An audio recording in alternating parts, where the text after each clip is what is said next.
And our next speaker is Dr. Carolyn Bosak, a GP of over 20 years' experience. Carolyn takes an integrative mind-body evolutionary approach to modern healthcare. She believes that many of today's common health issues relate to our modern lifestyle. Carolyn deals with most issues of family healthcare, with particular interest in women's health, paediatrics, herself a mother of 3, obviously very experienced in issues of children's health. She is on the Royal Children's Hospital list of recommended GPs, and another area is adolescent health, key interest. Over to Carolyn.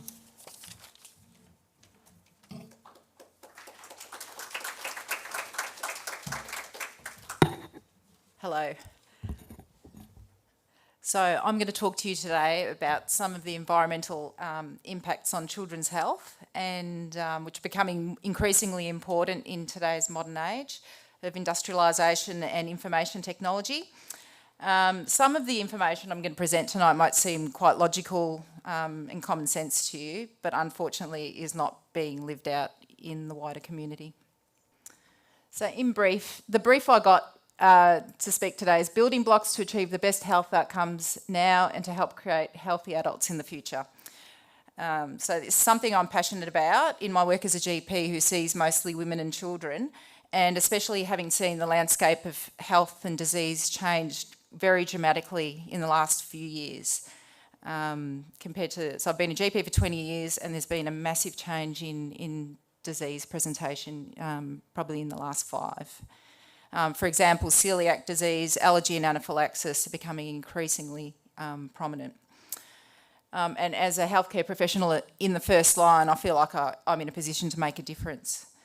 But a bit of a background before I talk about these impacts. So developmental origin of health and disease, or DOHAD, is a branch of medicine that I'm particularly interested in. Put simply, is that health outcomes later in life depend on what happens earlier, even as early as before conception.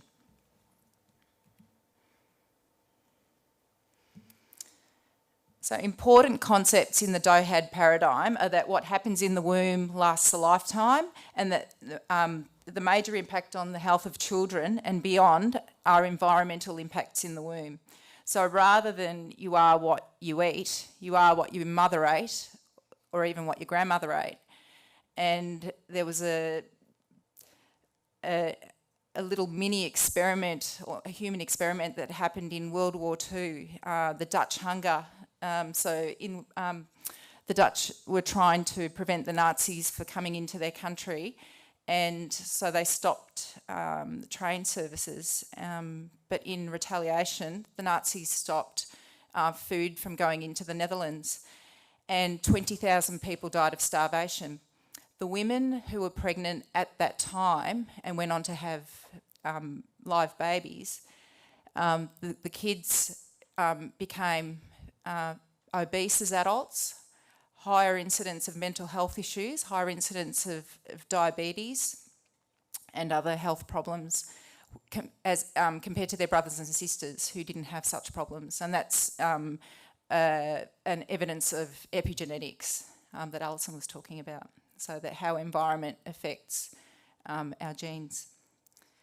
So considering that, ideally this talk would be best given to women before they fall pregnant or before they have a baby, but impacts are still important at every age and stage, and we can still make a difference. So the first 1,000 days of life, from conception to the second birthday, are especially regarding nutrition, are considered to be of utmost importance in shaping future health. But as I've mentioned, we can make an impact at any time.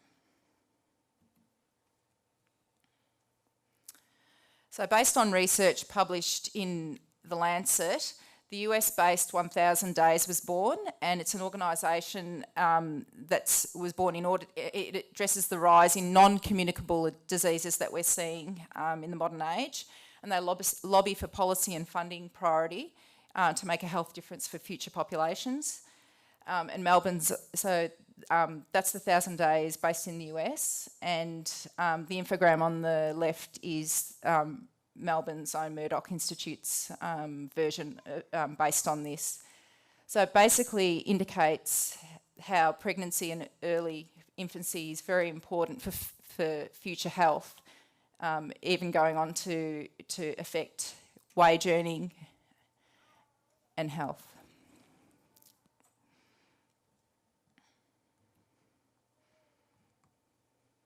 So what diseases are we talking about?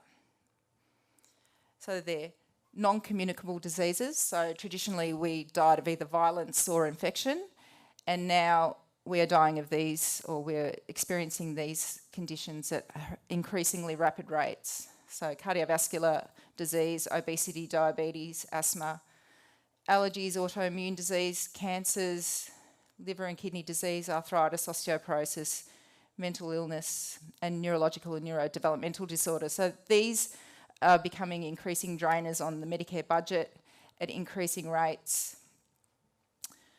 And a lot of people fall back on the premise that it's our genetics that are causing disease, but genetics just provide the blueprint, and it's our environment and our lifestyle that actually result in disease. So, and Melbourne's own Murdoch Institute is involved in looking at these factors through research. So for example, osteoarthritis, which is traditionally seen as a condition of wear and tear, is actually thought to be a combination. It's actually a result of modern lifestyle. So osteoarthritis is closely associated with high insulin and sugar levels and obesity, but not just through wear and tear due to being overweight. It's actually, you'll get osteoarthritis in the small joints of the hand, which are not non-weight bearing, so highlighting that it's an inflammatory process.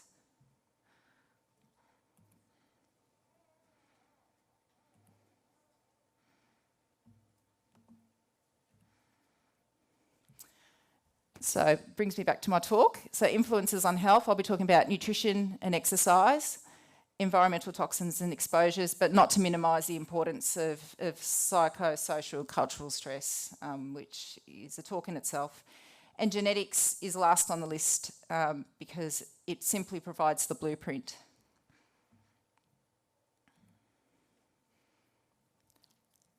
So another example of the genius of Hippocrates: let food be thy medicine and medicine be thy food.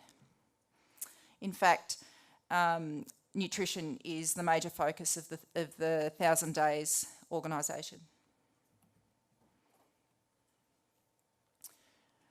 So moving beyond the first 1,000 days, a sobering government report revealed the state of kids' nutrition in New South Wales, which is thought to be representative of Australia as a whole. So probably that first box is the most important, that not enough fruit and veg are being eaten, and only 1 in 20 kids eat the recommended amount of daily vegetables daily. Too many treats. So treats are considered to be discretionary foods, only very occasionally, and they're being eaten extremely regularly. And 2 in 5 kids eat takeaway food at least once a week. Again, a discretionary should be considered rare food. In fact, another study even revealed that kids these days are actually not recognising common fruits and vegetables anymore.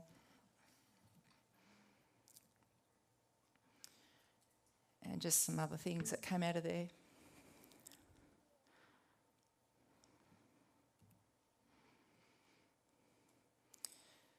And it's set to get worse. So you've probably all noticed the number of Uber Eats drivers at all hours of the day. So I do a lot of cycling in the dark hours, and they are around all day, all night. So it's made it a lot easier to access takeaway food. And takeaway food, the problem with it is it's consistently higher in fat, sugar, calories, and salt and sugar.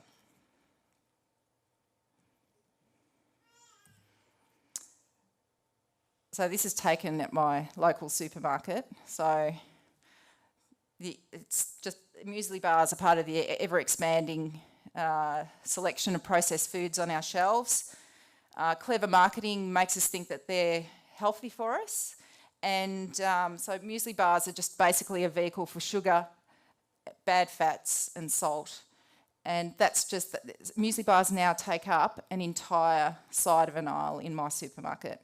So it's expanding and there's a big market for it. They're considered as breakfast alternatives and it should not be the case. Highly processed.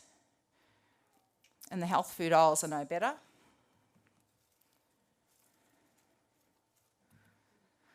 So that's taken in the health food aisle in my supermarket. So these are snack foods, which are considered to be healthy, veggie chips and the like.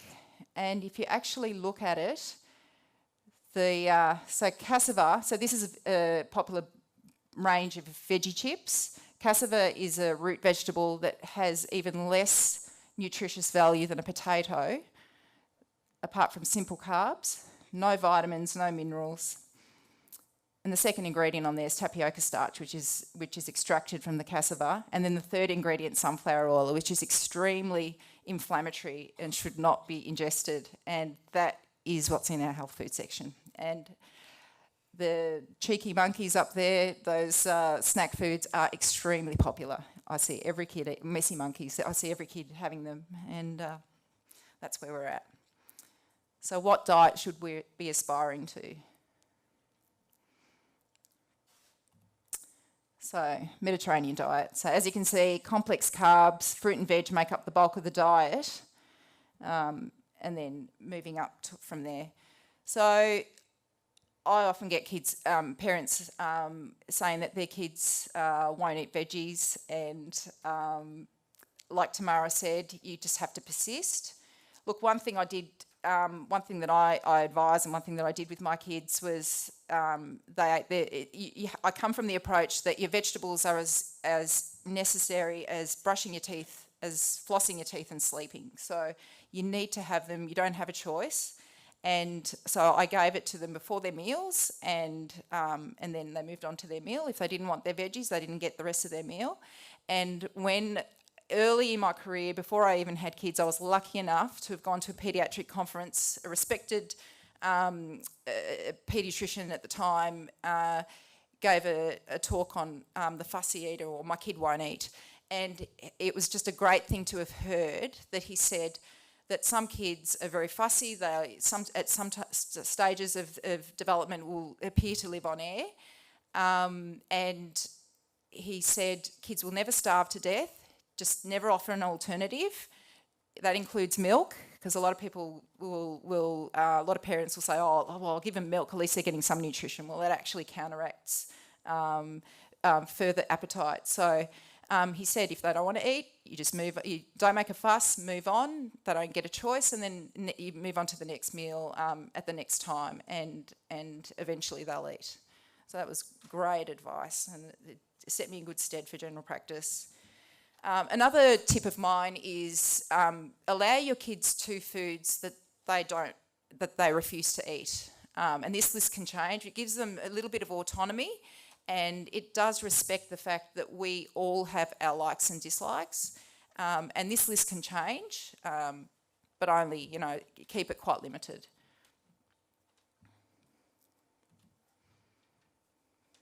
So just a short note on fats. The types of fats are considered important in causing inflammation that contributes to a lot of those chronic diseases. And so apart from extra virgin olive oil and not the spread, so olive oil spread is mostly inflammatory vegetable oil with a little bit of olive oil mixed into it. So apart from extra virgin olive oil, processed vegetable oils, which are present in most processed foods, are extremely unhealthy and inflammatory and should be avoided.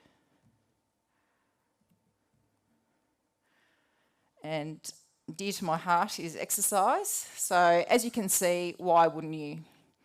So reduced risks, of course, of obesity, future heart disease, diabetes, mental illness, suicide, smoking, drugs, risk-taking behaviours, reduced teen pregnancy and unprotected sex, increased academic achievement, self-confidence, body image, self-esteem, resilience, bone density, healthy eating, increased exercising as an adult, and perseverance. So perseverance is persistence at activities and hard tasks, which is thought to be due to the bliss and the sweat of exercise, and it enables you to be able to persist at things.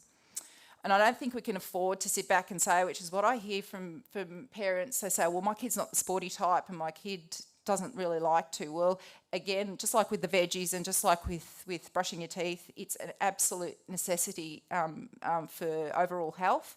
And so you have to get out there, and it starts from tummy time at birth, and with every different age and stage. You get out there with your kids and expose them to a lot of different ranges of types of activities and movements, and eventually they'll settle on what they like in terms of sport or recreational activity. But I don't think you can ever fall back and say, my kid does not like exercise or sport. It's an absolute necessity to be healthy. So you just have to keep trying until you find something that they like.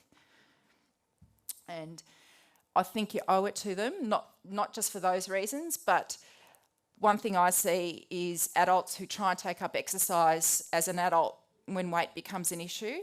And exercise, starting exercise from young develops your soft tissues, your bones, your ligaments, your joints, and your body adapts and reacts to that. And to take up exercise as an adult always ends in injury. Because your bones and soft tissues are not equipped to deal with it, and it becomes a vicious cycle. So people then get downtrodden and say, well, I can't exercise, I keep getting injured, so just got to start from young.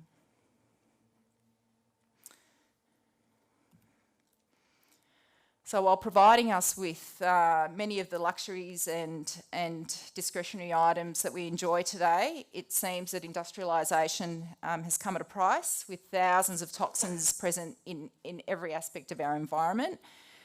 So you would have heard of BPAs and phthalates present in plastics and cosmetics, but others are the term fragrance, which is actually an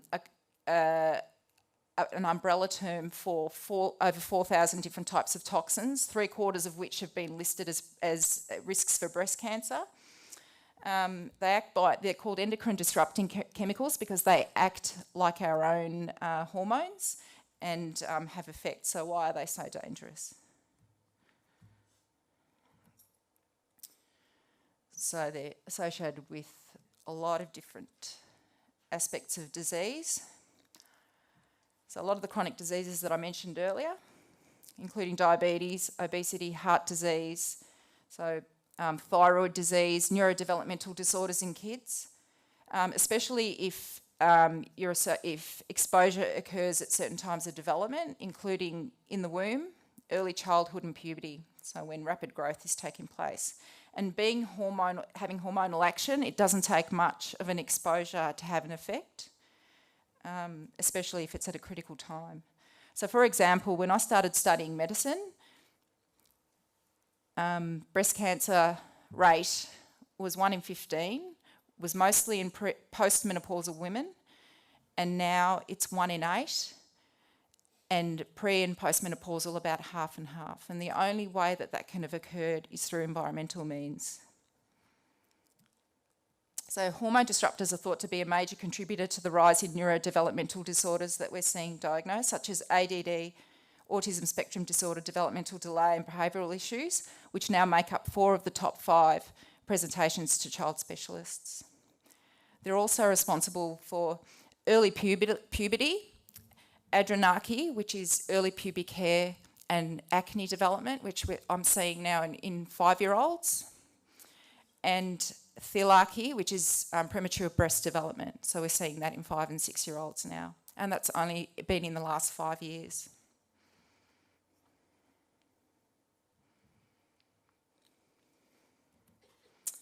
These are only some examples to highlight the prevalence of these chemicals. And it's worthwhile starting to familiarise yourself to help minimise your child's exposures. So while we can't completely avoid them, we can definitely minimise where we possibly can. So it includes cosmetics, hair dyes, pesticides in food, the lining of cans.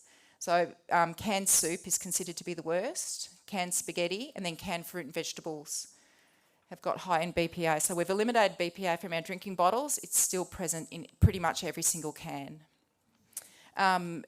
Disposable food, cutlery and crockery, nail polish, sunscreens, thermal receipts, so the plastic coating in thermal receipts has got BPA. So think of your checkout chick who's handling that continuously. Plastic cling wrap has got PVCs. Kids makeup, so we would think that it's safe. America's doing some good work there in trying to get things banned. And kids' toys and cleaning products. There are only just some. So look, this is a conversation I've been having with I've got 3 kids, 2 girls and 1 boy, and it's a conversation I've been having with them from day dot. Yet I still find that my middle child, she's 14, she still wants to use the nail polish, she still wants to use the makeup. So I'm finding it's still a battle, even though I've explained it to her, but there are choices that you can make in terms of safety. So these 2 organisations, Environmental Working Group and Breast Cancer Prevention Partners, are a wealth of information on these toxins, how to avoid them, and choosing safer products through the use of their apps. They've also been very active in lobbying US government in having laws changed on disclosing what's in products and also having certain products banned. And in our country, we're very, very far behind.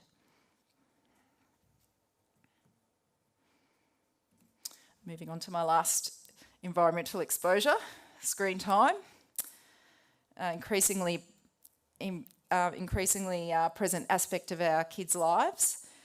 So it encompasses TVs, computers, phones, tablets, and according to the Australian Institute of Family Studies, 4 to 5-year-olds average more than 2 hours on weekdays, and 12 to 13-year-olds more than 3 hours on weekdays and more than 4 hours on weekend days, which is up to 30% of a child's awake time. So why is this important?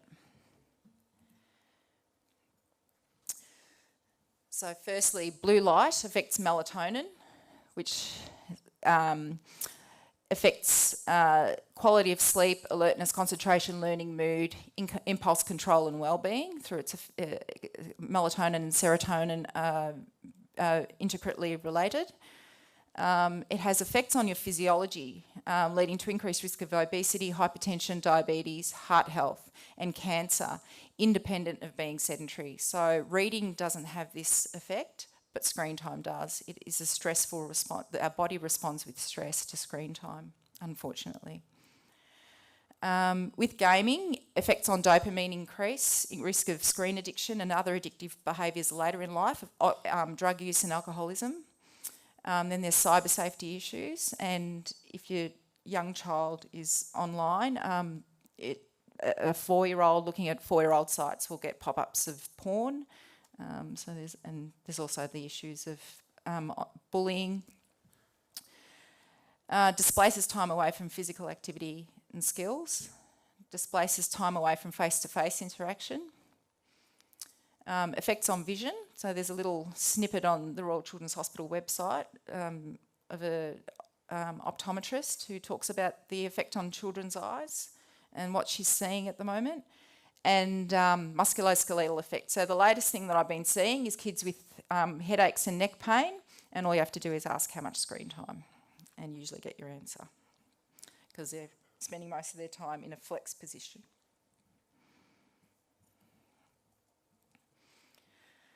The answers are simple. So optimising your child's health now and in the future is as simple as this: adequate exercise, effective stress reduction, optimal nutrition.